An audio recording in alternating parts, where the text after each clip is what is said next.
Welcome, Kofa Kings. You have Mr. Sharp, Mr. Kapuja, Mr. King, and Mr. Keller here to share some information with you that's hopefully going to make your first day online a little bit easier to manage.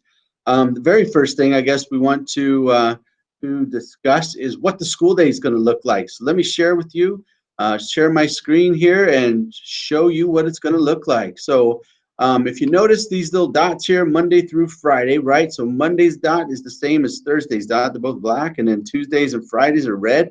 That means those days are the same. They're going to be the exact same schedule. So for Monday, first period is going to start at 9 o'clock. Second period is going to start at 10 o'clock. Third is going to start at 11. And then that's it for Monday for on-camera instruction. The afternoon from 12:30 to 3, that's an opportunity for your students to work independently on their assignments, or maybe they could email their teachers or whatnot for additional help. So Tuesday looks like we're going to go 4th, 5th, and 6th period, 9 a.m., 10 a.m., 11 a.m. respectively. Then the off-camera time again will be the afternoon from 12:30 to 3. Like I said, Monday schedule is Thursday schedule, and Tuesday schedule is Friday schedule. So those just repeat themselves. On Wednesdays, there are no on-camera per se classes like we have on Monday, Tuesday, Thursdays, and Fridays. Those are reserved for teacher office hours from 8 to 11. So if you or your student have questions, have concerns, you can log into your teacher's office hours and be able to get the assistance that you're needing. And then what's cool part about this is on Wednesday afternoons, I have the teachers along with the rest of the leadership at Kofa High School have the leaders in a professional development setting on Wednesday afternoon. So that's what our day is going to look like. That's a great plan. I think lots of time in person, in face, and then lots of time to do some work outside. On the bottom of this flyer, there's a checklist of what students and parents are to some keys to help you out. So I'm going to leave this up just for a second, so you can peruse and maybe even take a picture of that. But this information was sent out in an email earlier today, so you also have it there. All right, so for the sake of time, we're going to move right into attendance with Mr. Kapuja. So every Canvas page, you will have a link there that you can enter into your attendance for that course. You'll need to do this and enter your attendance for all 6 courses every day. When you click on that link, it'll bring you to a Google form that has a few questions for you to answer. Please remember to do this for every class every day. Thank you very much, Joe. We appreciate that. Thank you for that information. Let's move into academics. Mr. Keller, what's new and improved about what we did from March till now?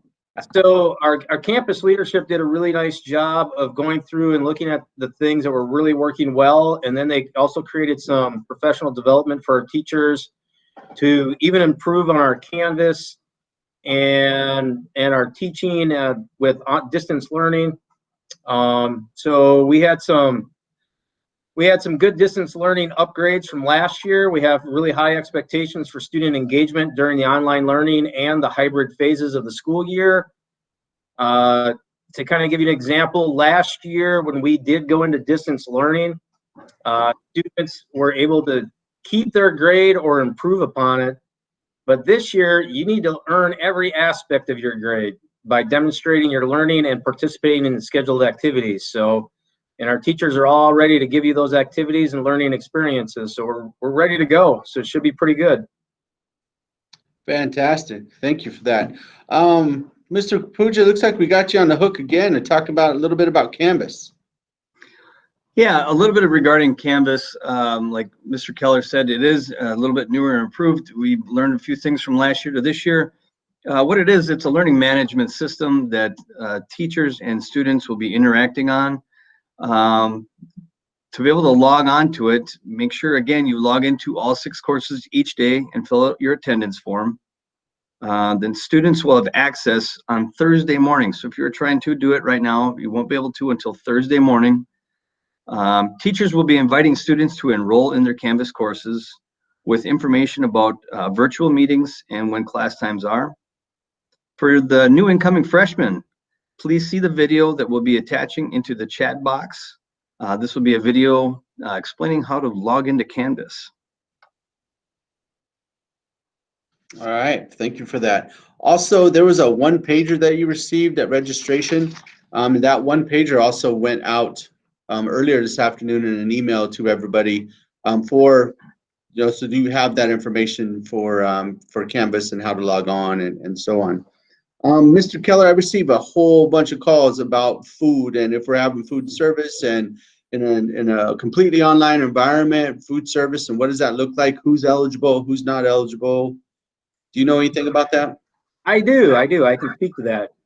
So food will be available to our Kofa High School students. So any of our students enrolled into Kofa High School who are doing the online distance learning through Canvas or through hybrid learning when we start coming back to school will be able to use their IDs to get food for the day.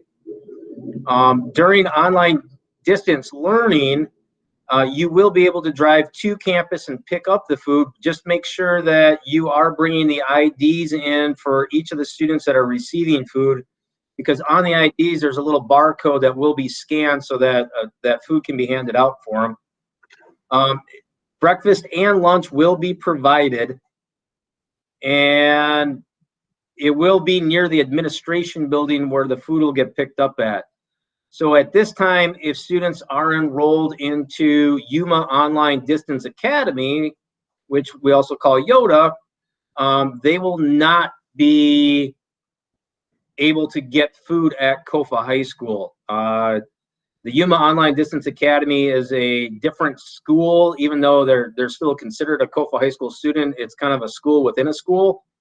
And because of that, the food services won't be available to them. Mr. Keller, what should I do if I don't have my student ID yet or my laptop? Well, if you don't have, well, for the food, good question. If you don't have your student ID yet, you're going to want to call 928-502-5525 and talk to Miss Tina Malloy in the bookstore, and she will get an ID set up for you. And same thing with the laptop. If you haven't picked up your laptop at this time, you're going to want to call the Kofa High School Registrar's Office, so 928-502-5400, and we'll set up an appointment for you to come in and pick up your computer. Mr. King, the extracurriculars, I received a lot of questions in regards to athletics. Can you share what you know about that? Yeah, absolutely. I'm going to share my screen real quick. As I think that we'll start to reiterate, almost every answer you need is going to be on our website, the Yuma Union High School District website, on our Kofa website, so yumaunion.org/Kofa. If you come here to our website, a good place to find a lot of information is here in our athletics area. Each of these tabs is important, but I think probably the most questioned thing that I get right now is, how do I get ready? How will I get information? Your first step is going to be that you need to register and create, if you haven't created yet, create a Register My Athlete profile or log into your current Register My Athlete profile. If you need any directions, if you're already a student and have forgotten how to do that, there are some directions here on our website. There are instructions for parents. There are instructions for returning athletes. There are instructions for brand new athletes. There's even a really good video here, if you click on how to use Register My Athlete, that walks you through each of those steps. So start there, and that'll help you to see what your best kind of route is to get ready. That puts you on the radar for me in the athletics department, as well as for the coaches for each sport, so that we can start to get information out to you. But it's got to start with that registration. If you have any questions about it, please reach out to the athletics department.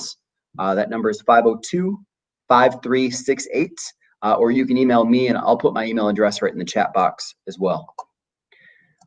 Let me turn that off there. And another question that I get a lot too is, is about physicals. I know a lot of people are struggling to get in and get a physical right now, or prefer not to go to their doctor right now, and that's all right. If you were a student here last year, then last year's physical paperwork can be accepted as long as you meet a couple specific requirements. You can't have any new injuries if we're going to use last year's physical. You can't have had a concussion during the season last year. And you can't have had a positive test for COVID-19 since your last physical. If you meet all of those, then we can use last year's physical. As long as you started and have a registered athlete profile, we can pull it over from last year. And that works even if you're a transfer from another school in the district or another school in the state. We can use that physical as long as you had it done on an AIA form from last year.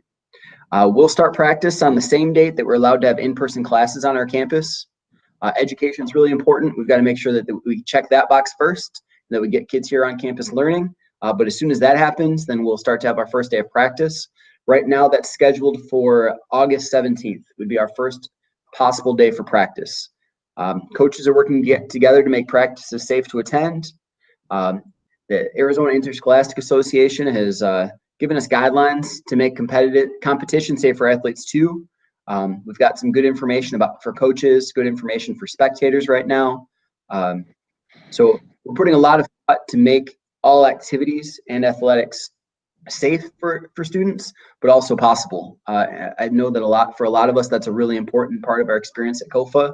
And Mr. Kapuja and I are working together really closely to make sure that we can create those opportunities and make them a possibility on our campus. Fantastic. Thank you very much. Mr. Keller, I've received some more information or questions rather on student view and parent view. I know we're going to put the links in the chat box for the parents, but can you speak to us about what's available there? Sure. So again, at this time, you're going to start seeing two links going into the chat box. There's going to be one for KHS parent view, and then there's going to be one for KHS student view. Either one of the links will take you to the same page. On that page, you can either log in as a parent or as a student. And once you log into parent view or student view, you will be able to see several things. One, you will be able to see attendance for the student. You will be able to see the class schedules for the student, and you will also be able to see how they are currently doing in their classes. So all three of those are going to be pretty important while we're going throughout the year, whether we're in school, out of school, doing distance learning, or hybrid. Parents, if you have any issues with logging into parent view, don't be afraid to give us a call at the registrar's office. Again, that number 928-502-5400. And if you ask for registrars, then our ladies at the registrar's office will help you get set up with that parent view account if it's not already set up. And another really good thing with the parent view is you can have communication directly with your teachers from there too. So right. That's going to be pretty big as well. So we're pretty excited about some of the updates they've done with parent view and student view, and should be a great tool for all parents to be looking at. Fantastic. Thank you. I'm going to present my screen real quick. And then just to reiterate on what Mr. King was talking about, where you can find all this information is just come to the Kofa High School website. A lot of this information is being updated regularly, daily, just to reflect changes that are going on. If you scroll through the banners here, you can see there's the virtual recognition from last year, choose your learning. Here's the schedule that we spoke about earlier. And so the return to learning plan is still here. Return to learning for 2001, what that looks like. So just one-stop shop for everything that you need to know about Kofa High School. And if you do have any other questions in regard to that, please feel free to contact us, call us. We'll get back to you within 24 hours, or you can safer bet is probably just to email myself or Mr. Kapuja, Mr. King, or Mr. Keller, and we'll get back to you real quick. So if you have any other questions, please reach out to us if it's not answered on the website. And I think with that, gentlemen, I think we're going to say good night and goodbye, and we'll see you on what is it, August 6th on Thursday.